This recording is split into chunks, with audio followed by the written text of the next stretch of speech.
What is the real meaning of poverty? Poverty is a manifestation or an undeniable proof of man's failure to tap into his own greatness and inner potentials due to massive human ignorance. If poverty is a condition that shows lack and scarcity of everything that a person needs, then it is due to his own unnoticed failures how to provide everything that's lacking in his life. The biggest mistake that poor people did is when they believed that poverty is just a normal occurrence as life unfolds in a certain society. They thought that having poor people somewhere is just normal and a long been socially accepted reality. Though poverty remains one of the unsolved problems in today's time, no one can really address the issue until everyone keeps on seeing things before them and never look inward to find out the truth that poverty is just a result of who we think we are, how we know ourselves and how much limitations we have accepted to be true about ourselves. People became poor due to their acceptance of that kind of reality, for unless they themselves refuse to be considered as poor, they will never find a way not to remain poor. But the moment you accept yourself as someone who belongs to that kind of environment, you may not like it, but you may find it as your only place to live. Beyond that thing or away from that place, you can't find yourself as you. Beggars go to the streets and beg for money not because they don't have a lot of money, but because that is how they know themselves. In the same way, rich people never go to streets and ask for money not because they have a lot, but because that is not how they know themselves. What they know is that they must be doing things that generates wealth, they must engage in business or they must learn new things, discover new opportunities and maybe help others through philanthropy. So, they must have a varying degree of result. To understand better what is poverty, it is good to look at its opposite. If being rich is a condition where everything, mostly material things, a person's needs is abundantly available, then it must be safe to think that he's capable of something that creates riches. While poor people are incapable of doing it, rich people are already there, doing the right thing. And they differ only on how they think or the idea that's controlling their mind. Thought influences emotion and emotion fuels the body to move into action that produces the result, whether poverty or riches. Since poor people don't have the right or abundant result, obviously they fail to do the right thing because they don't have the right emotion that may drive their body to do massive action that brings fruitful result. And obviously, they have a negative ideas controlling their thoughts. Those negative ideas are the limitations that they know about themselves, the difficulty of the situation that they've clearly seen in their minds and the lack of feeling of being one with someone who can help them anytime, fueled by fear that's brought by the idea that we are all separate beings, separate from God. Poverty is not having enough material possessions or income for a person's needs. Poverty may include social, economic, and political elements.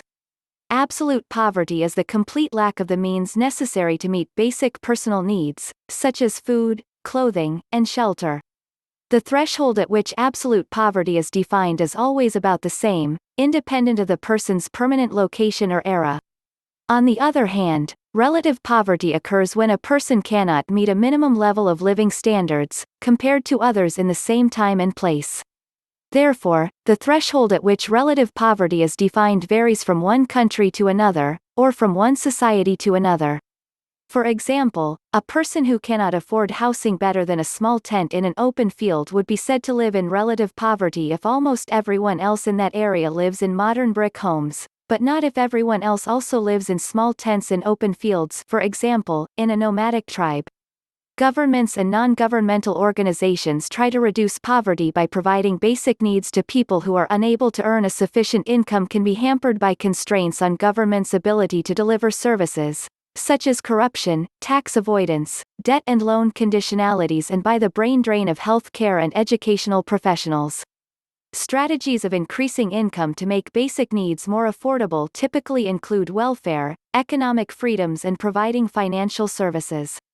1. Poverty is a condition that has arisen in the universe. When trading with coins or money, not like in ancient times, people exchanged goods or articles with one another, there was no margin nor a distance between rich or poor, but after the coins and cash deals came into use, gradually, people drifted apart and the same items people traded openly became secret. Each seller sold the same item for his or her choice or decision, creating a sudden chaos. Besides, each one gave themselves the choice of purchase, which meant an extra or massive amount from a friend, so others were neglected totally. The slow distancing of people and the interest of building their businesses created first a social barrier, and a segregation of those that sold and the buyers. 2. Then came an era of royalty. The history of royals was when they crowned the leadership and gave royalty land, gold etc., became the major financial capital, and then those who could not do business or anything else began a slavery to the royals, but they were not poor. Thus was born a period of sectors programmed by the earning capacity and the segregation of buyers and sellers who were well off sufficiently enough to mingle and mix with royalty, who themselves chose those who had enough to compete with them, but the others remained aside as now poverty had entered the social network. 3. Then we had the era of revolutions, wars, conquering, land etc. and a distinct borders of nations being formed, their wealth and army where each country had its own finance, rulings, and depended on the availability of their own devices, crops, foods, and mineral, oils. Slowly, this too started crumbling as each country realized that they could not survive without creating bonds with one another. They exchanged products, foods etc. and chose the partners they respected. They still had royalty, but now after all the revolutionary upheavals a strong group had formed, who lived a lifestyle alien to the royalty, the business crowd and the working lot, and now began the collection of those who grew poorer, could not catch up with the middle lot but formed their own section with aloofness. 4. Now all these eras of segregation took place with many years of war, bad weather, natural calamities, and then the 17th century am not sure. The poor became poorer and #poverty had made its arrival, and grown into huge sectors, where they were called, admitted, and accepted as the impoverished lot. 5. This is the historical track of poverty, but history made them a pathetic sector of humans where robbery, corruption, beggars, all began to arrive, and from poor farmers, jobless men and women were now called poor. Then from poor the word became poverty, so poverty became a status. 6. This is how poverty became a status. What is poverty? When you are below the social belt financially, with a lifestyle that does not come up to the middle classes, where there is shortage of education, finance, jobs, homes, and minus all the lavish luxuries that money can buy, you are labeled #POOR. Then the condition of living and livelihood becomes